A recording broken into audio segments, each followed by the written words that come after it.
আজকে আমি আপনাদের সামনে নিয়ে এসেছি চিকেন কুরমা রেসিপি। প্রথমে একটি বাটিতে চিকেনগুলো নিয়ে নিব, তার মধ্যে লবণ আর টক দই দিয়ে ভালো করে মাখিয়ে রেখে দিব 1 ঘন্টার জন্য।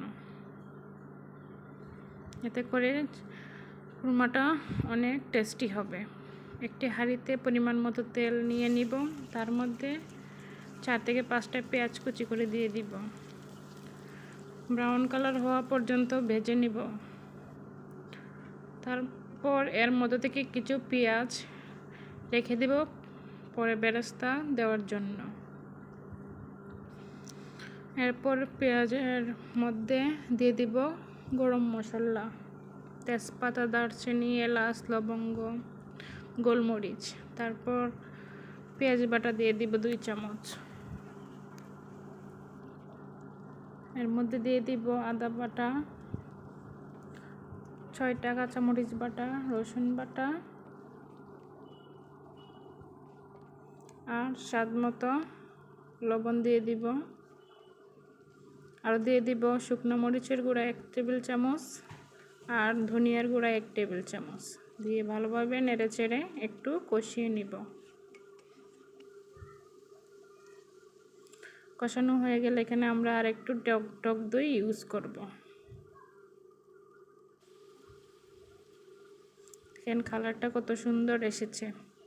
এর মধ্যে আমরা ম্যারিনেট করা চিকেনগুলা দিয়ে দিব। দিয়ে আমরা মশলার সাথে চিকেনটাকে ভালোভাবে নেড়েচেড়ে মিশিয়ে নিব।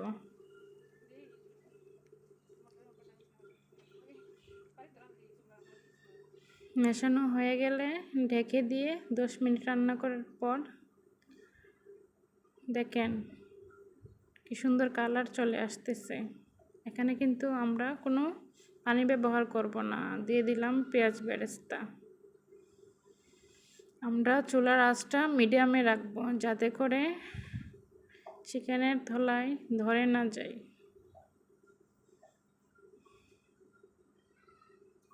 এরপর যে আমরা নেড়েচেড়ে